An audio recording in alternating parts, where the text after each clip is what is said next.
દેવભૂમિ દ્વારકા જિલ્લામાં તંત્ર દ્વારા ગેરકાયદેસર દબાણો પર તવાઈ બોલાવવામાં આવી રહી છે ત્યારે દ્વારકા નગરપાલિકાના શંકાના ડાયરાઓમાં આવ્યું છે। ખાસ કરીને વકીલ અને દ્વારકા વેપારીઓ એસોસિએશનના પ્રમુખ દ્વારા દ્વારકા નગરપાલિકાના ચીફ ઓફિસર ઉદય નસીબ નસીત પર ભ્રષ્ટાચારના આરોપો કરવામાં આવ્યા છે। વેપારીઓ મંડળના પ્રમુખનું કહેવું છે કે દ્વારકા શહેરમાં નગરપાલિકા હદ વિસ્તારમાં હાલ 200 થી વધારે ગેરકાયદેસર બાંધકામો થઈ રહ્યા છે, જેની મંજૂરી નગરપાલિકાના ચીફ ઓફિસર ઉદય નતીત ને અને તેના મળતિયાઓ દ્વારા આર્થિક લાભ લઈ અને આપવામાં આવેલ છે। તો અનેક વખતે ચીફ ઓફિસરને રજૂઆતો કરવા છતાં પણ ઉકેલ ન આવતા વકીલ નિલેશ બથિયા દ્વારા એસીબીને લેખિત ફરિયાદ આપવામાં આવી છે અને વિશ્વાસમાં વ્યક્ત કરવામાં આવ્યો છે કે જ્યારે એસીબી દ્વારા નિષ્પક્ષ તપાસ થાય તો દ્વારકા નગરપાલિકાનું કરોડો રૂપિયાનું બાંધકામ કૌભાંડ સામે આવશે।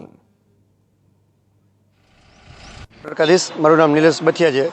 દ્વારકા નગરપાલિકાના ચીફ ઓફિસર શ્રી ઉદય નિશ્ચિત દ્વારા જ્યારથી દ્વારકા નગરપાલિકાનો ચાર્જ સંભાળવામાં આવ્યો છે ત્યારથી દ્વારકામાં આશરે 201 જેટલા બાંધકામો જે ગેરકાયદેસર બાંધકામ થયેલા છે એ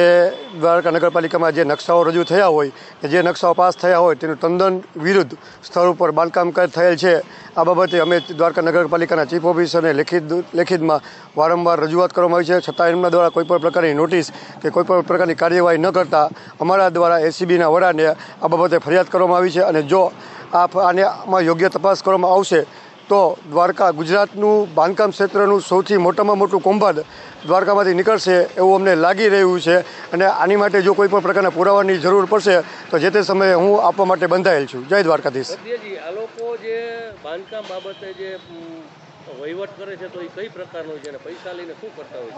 આપણે જે સ્થળ ઉપર બાંધકામ થયેલા છે, નકશા જે પાસ થયેલા છે અને તેને વિરુદ્ધનું બાંધકામ થયેલું છે તો આપણને આમાં લાગી રહ્યું છે કે આમાં કૌભાંડ થયો હોય અને ચીફ ઓફિસરની દેખરેખ હેઠળ થયું હોય એવું આપણને લાગી રહ્યું છે।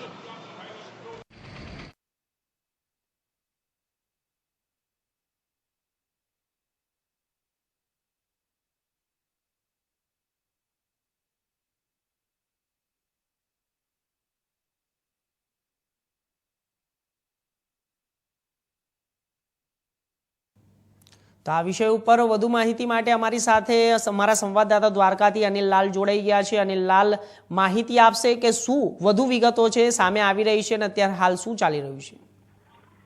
જી હર્ષ, ચોક્કસથી જણાવીશ કે દ્વારકામાં નગરપાલિકાના જે બાંધકામો છે તેમાં દ્વારકાના એક એડવોકેટ દ્વારા એસીબીમાં ફરિયાદ કરવામાં આવી છે અને આ ફરિયાદ અનુસંધાને એમ કહેવામાં આવ્યું છે, ફરિયાદમાં ઉલ્લેખ છે કે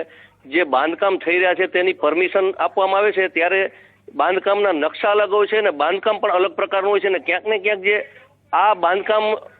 અલગ પ્રકારનું કરવાથી ચીફ ઓફિસર હોય છે જે તે વહીવટ કરતા હોય છે ક્યાંક ને ક્યાંક જે રૂપિયાનો અને આ વહીવટથી જે એડવોકેટ છે તેમની સામે અમુક જે પુરાવા આપ્યા છે અને લેખિતમાં ફરિયાદ કરેલી છે એસીબીમાં કે જે દ્વારકા નગરપાલિકાના જે ચીફ ઓફિસર છે તેમણે અંદાજે જે 7 થી 25 લાખ રૂપિયા જેવી રકમો માગી રહી છે અને ગેરકાયદેસર જે બાંધકામો છે તે કરાવી રહ્યા છે। તો દ્વારકામાં એવી ઘણી જગ્યાઓ છે ત્યાં અંદાજિત 200 જેટલા બાંધકામો છે, ક્યાંક ને ક્યાંક જે ભ્રષ્ટાચાર થતો હોય અને આ કામમાં જો ખરેખર એસીબીની ચોક્કસ તપાસ આવે તો ક્યાંક ને ક્યાંક મોટો ભ્રષ્ટાચાર ગુજરાતમાં પ્રથમવાર બહાર આવશે તેવું લાગી રહ્યું છે। જી પરંતુ અનિલ, આની અંદર કેટલા કર્મચારીઓ જોડાયા છે ભ્રષ્ટાચારની અંદર ને શું આંકડો બહાર આવ્યો છે અને આનાથી શું લોકોને ફાયદો થશે કે શું નુકસાન થશે તે માહિતી આપો। જી ચોક્કસથી જણાવીશ કે આમાં અમુક એના જે 3-4 મળતિયાઓ છે જે આ બાંધકામ શાખાને લગત હોય છે, ક્યાંક ને ક્યાંક જે